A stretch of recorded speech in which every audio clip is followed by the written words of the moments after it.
Welcome to daily fact new initiative. आज हम discuss करेंगे अलाइड मेंस 2018 का जीएस का पेपर। हमारा टारगेट रहेगा कि कंप्लीट जो हमारे जीएस के पेपर है अलाइड मेंस में, अगर हम बात करें 2018 और 2019, उन दोनों को कवर करेंगे।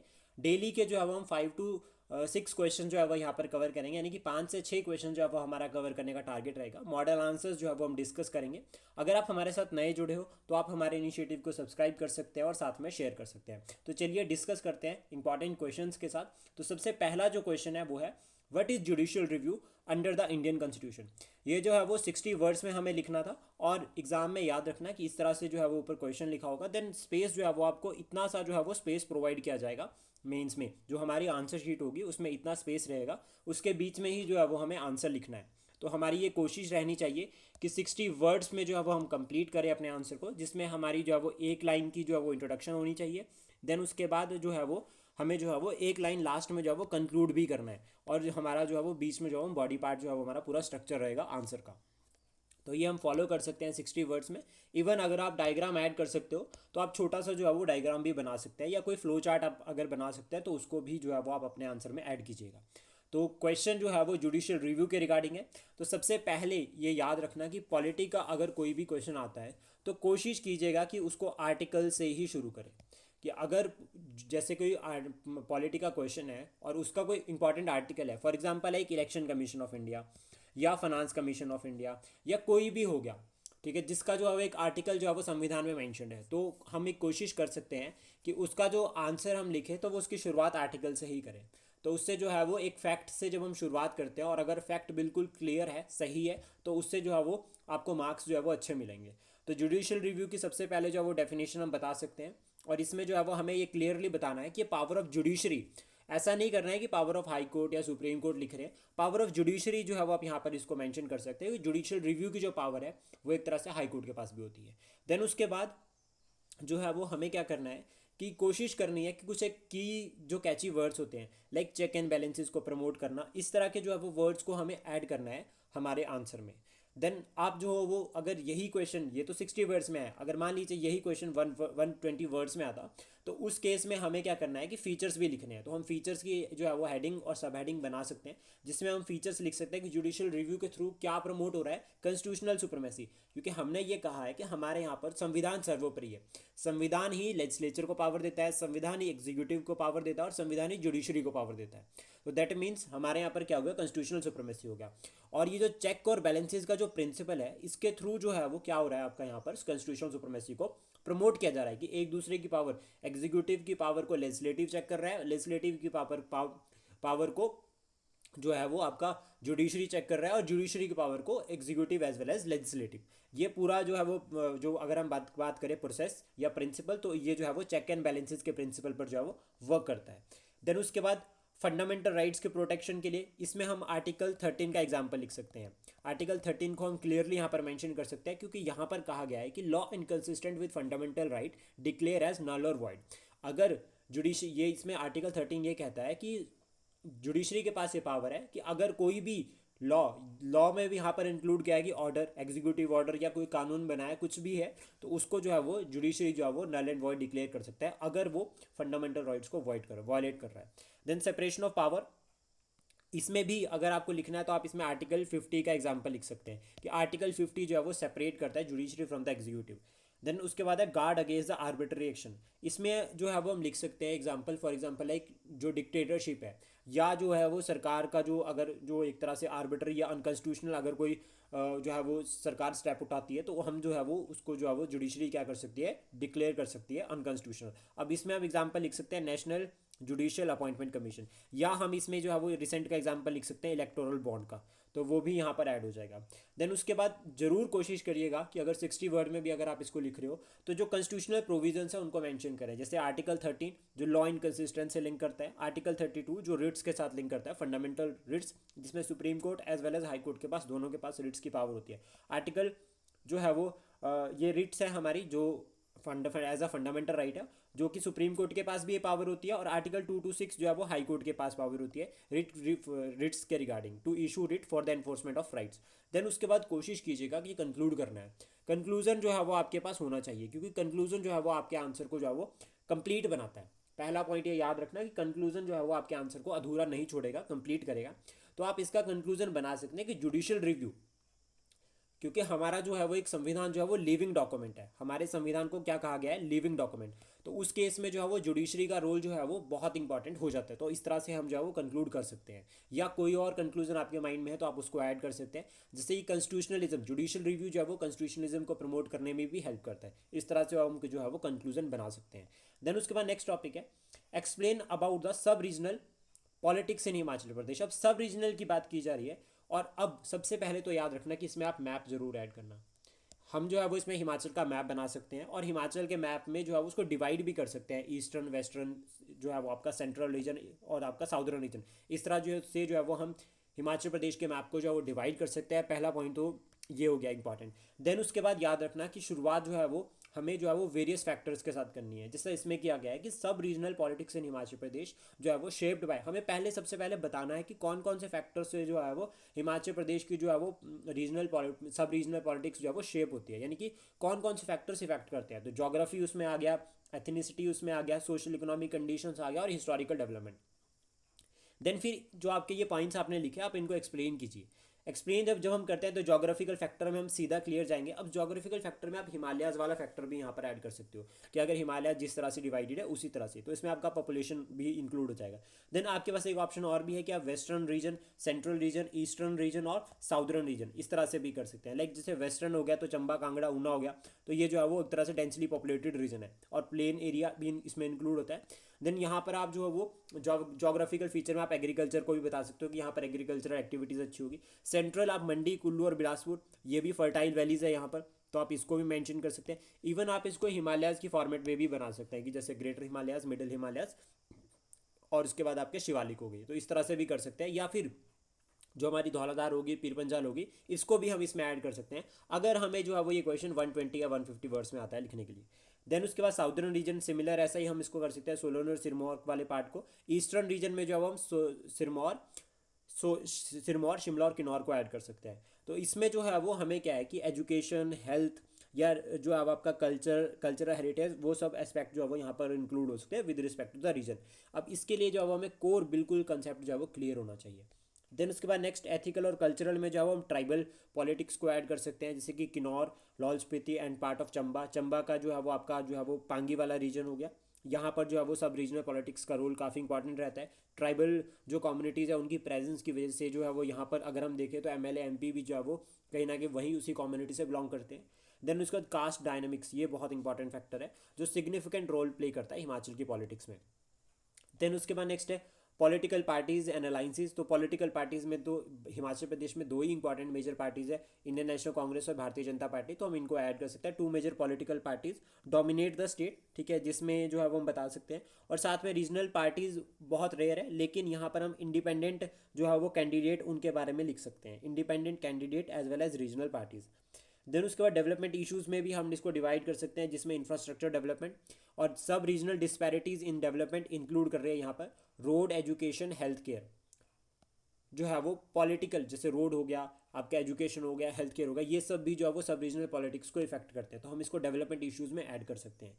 देन उसके बाद एग्रीकल्चरल पॉलिसीज़, ये बहुत इंपॉर्टेंट है क्योंकि हिमाचल प्रदेश जो है वो एक अगेरियन इकोनॉमी है, तो इसमें जो है वो इसलिए जो है एग्रीकल्चरल जो पॉलिटिक्स है हमारी, उसका जो है वो काफ़ी इंपॉर्टेंट जो है वो रोल रहता है पॉलिटिक्स में भी, तो हम इसको ऐड कर सकते हैं विद रिस्पेक्ट टू क्रॉप, आपका जो क्रॉप प्राइजेज हो गए, या इरिगेशन हो गया, या लैंड यूज़ हो गया, इसमें जो है वो काफ़ी इंपॉर्टेंट रहता है हमारा जो है वो एग्रीकल्चर का रोल, और इसको जो है हम पॉलिटी के साथ भी जो है वो इंक्लूड कर सकते हैं। देन एनवायरमेंटल कंसर्न, ये जो है वो मॉडर्न फैक्टर है, एनवायरनमेंट जो है वो एक मॉडर्न फैक्टर है। तो सबसे पहले तो हमें इसमें याद रखना है कि एनवायरनमेंट को हम इकोलॉजी के साथ लिंक करके और साथ में टूरिज्म के साथ बता सकते हैं, तो इको टूरिज्म। फिर आप इसमें एग्जाम्पल भी लिख सकते हैं जो आपका कांगड़ा का, तो जो कांगड़ा को देखो हम जो है वो समर कैपिटल, सॉरी, कांगड़ा को जो है वो हम जो है वो कल्चरल फेस्टिवल जो बना रही है, टूरिज्म कैपिटल जो है वो हिमाचल प्रदेश की बनाने जा रहे हैं। तो अब उस केस में क्या है, यहाँ पे कांगड़ा के केस में अब जब हम उसको कह रहे हैं कि हम टूरिज्म कैपिटल बनाएंगे, तो ये पॉलिटिकल कंसेप्ट बन जाता है कहीं ना कहीं, तो इससे भी जो है वो हमारी जो सब रीजनल पॉलिटिक्स है वो इन्फ्लुएंस होती है।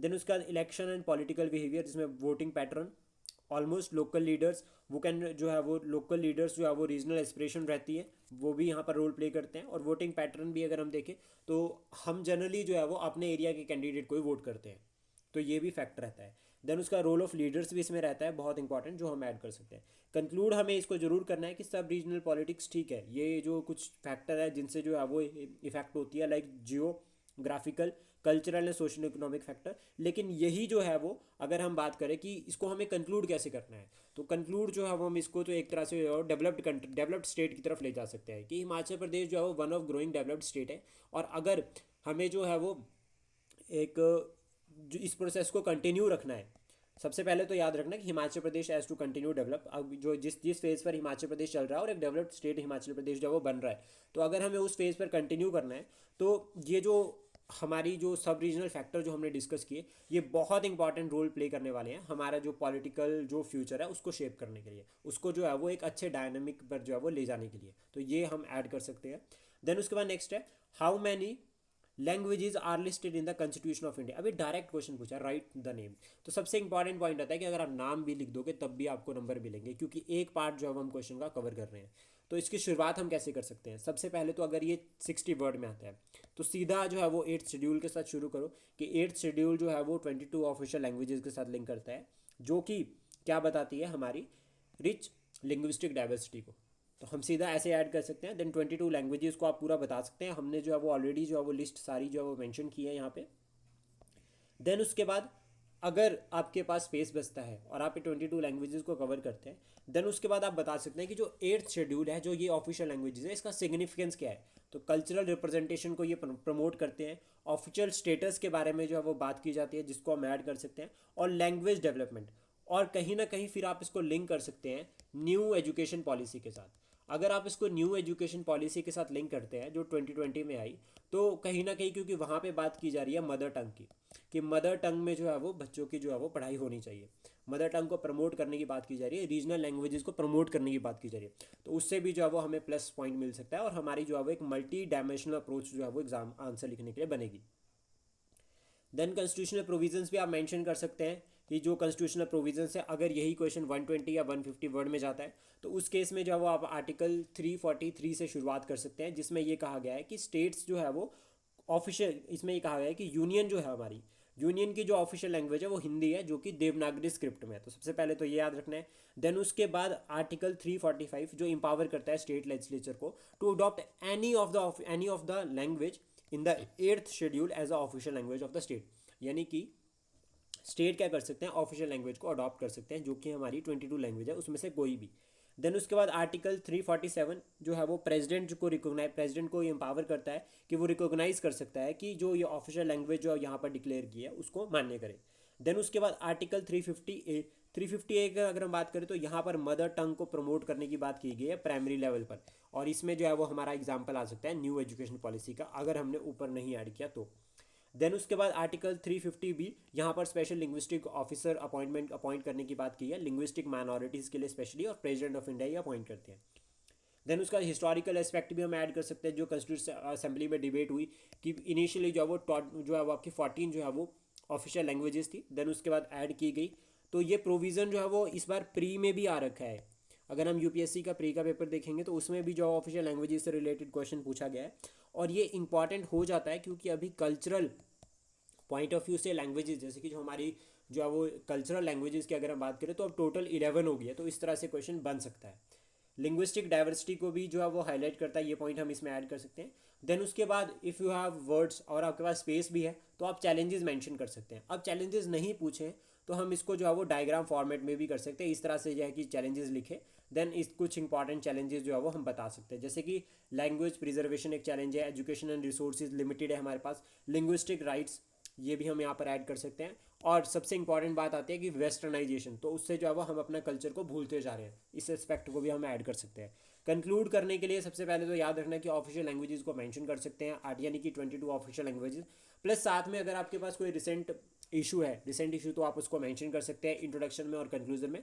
अगर वो नहीं है तो देन उस केस में जो है आप सिंपल न्यू एजुकेशन पॉलिसी पर इसको कंक्लूड कर सकते हैं, क्योंकि न्यू एजुकेशन पॉलिसी एक बेटर जो है वो कंक्लूजन में ऐड करना, मतलब कंक्लूजन में जो है वो न्यू एजुकेशन पॉलिसी को ऐड करना अच्छा रहेगा। एक पॉइंट ये हो गया।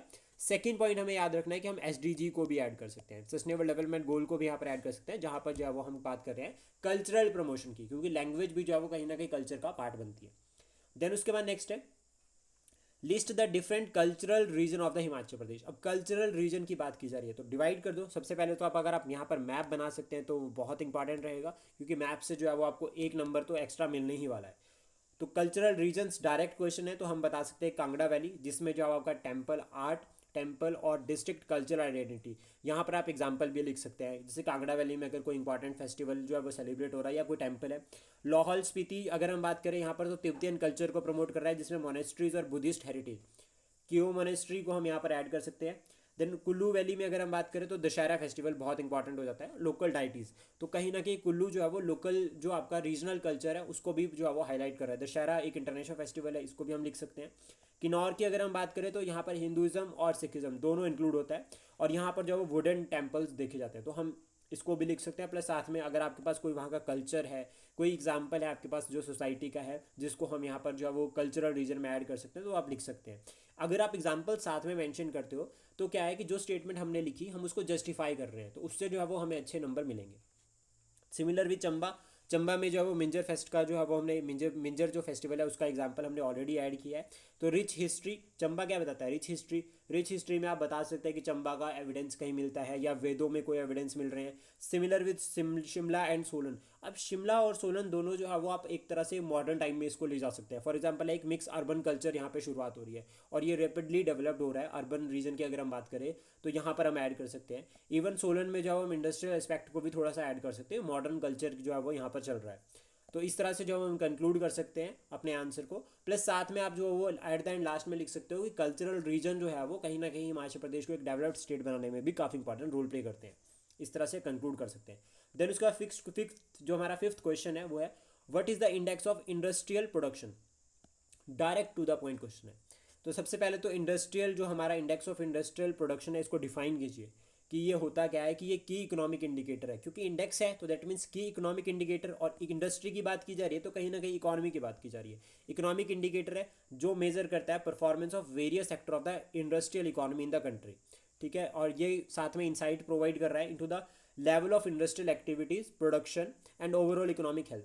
देन उसके बाद आपको कंपोनेंट जरूर ऐड करने हैं कि क्या क्या कंपोनेंट। अब अगर 60 वर्ड में आता है तो सीधा आप मैन्युफैक्चरिंग, माइनिंग और इलेक्ट्रिसिटी, ये तीनों कंपोनेंट को लिख दो और छुट्टी। इतना सा लिखकर काफ़ी है। उसके बाद इंपॉर्टेंस जरूर ऐड कीजिएगा कि क्या सिग्निफिकेंस है या क्या पर्पज़ है या इकोनॉमी क्या जो है वो इसका इंपॉर्टेंस है। तो इकोनॉमिक एनालिसिस जो हो गया, इन्वेस्टमेंट डिसीजंस हो गया, कि हमें जब एग्जैक्ट डाटा का पता होगा तभी तो हम इन्वेस्टमेंट कर पाएंगे, तो हम इसको ऐड कर सकते हैं। पॉलिसी फॉर्मुलेशन को हम लिख सकते हैं कि अगर हमें पॉलिसी फॉर्मुलेशन करनी है तो उसके लिए भी जो हमारे पास एग्जैक्ट डाटा होना चाहिए। कैलकुलेशन मैथडोलॉजी, इसमें भी जो है वो इंपॉर्टेंट रोल प्ले करता है। प्लस साथ में बताना भी है कि कौन सा मेथड हम फॉलो कर रहे हैं। देन उसके बाद एट द एंड लिमिटेशंस या चैलेंजेस भी अगर आप बता सकते हो तो वो हम लिख सकते हैं। जैसे फॉर एग्जांपल एक कवरेज का रहता है कि हम कितना एरिया जो है वो इसमें कवर कर रहे हैं, कौन सी जो है वो हम जो है वो इसमें इंडस्ट्रियल एक्टिविटीज़ को कवर कर रहे हैं। देन उसके बाद एक तो सबसे इंपॉर्टेंट होता है कि टाइम, मैगजीन किस तरह से पब्लिश हो रही है, ये भी इसमें रहता है। और एक्सटर्नल फैक्टर्स में हम लिख सकते हैं कि जैसे इकोनॉमिक कंडीशंस या डोमेस्टिक पॉलिसीज़ हो गया, या फिर चैलेंजेस में हम डाटा के रिगार्डिंग भी कह सकते हैं कि जो डाटा हम कलेक्ट कर रहे हैं वो कितना एक्यूरेट है, उसमें ट्रांसपेरेंसी होनी चाहिए। ये हमारा वे फॉरवर्ड भी हो सकता है और हम इसको ऐड कर सकते हैं। इवन अगर हम इसको कंक्लूड करते हैं लाइक इंडस्ट्रियल जो आपका इंडेक्स ऑफ इंडस्ट्रियल प्रोडक्शन है, ये जो है वो विटल इकोनॉमिक इंडिकेटर है, ठीक है, जो मेजर कर रहा है इंडस्ट्रियल परफॉर्मेंस को। इससे क्या होता है कि हम इसको हिमाचल सेंट्रिक कंक्लूड कर सकते हैं कि अगर हिमाचल प्रदेश जैसे वो इंडस्ट्रियल रीजन की अगर हम बात करें तो ग्रोइंग स्टेट है। इंडस्ट्री के केस में जो है वो हिमाचल के पास जोग्राफिकल कंडीशंस है वो उतनी फेवरेबल नहीं है अदर स्टेट्स के कंपैरिजन में। लेकिन अगर हमें जो है वो एक प्रॉपर इंडेक्स और पैरामीटर्स जो है प्रॉपर डाटा अगर हमें पता है तो उस केस में जो है वो हम भी इंडस्ट्री का जो रोल है उसको एनहांस कर सकते हैं स्टेट की ग्रोथ एंड डेवलपमेंट में। यानी कि जो स्टेट की ग्रॉस वैल्यू एडिड होती है, स्टेट ग्रॉस वैल्यू एडिड, उसमें हम भी जो है वो इंडिकेटर्स के थ्रू जो है वो शेयर को इंक्रीज कर सकते हैं। आई होप ये इनिशिएटिव आपको अच्छा लगा हो। Please support, share and subscribe daily fact. Thank you for today.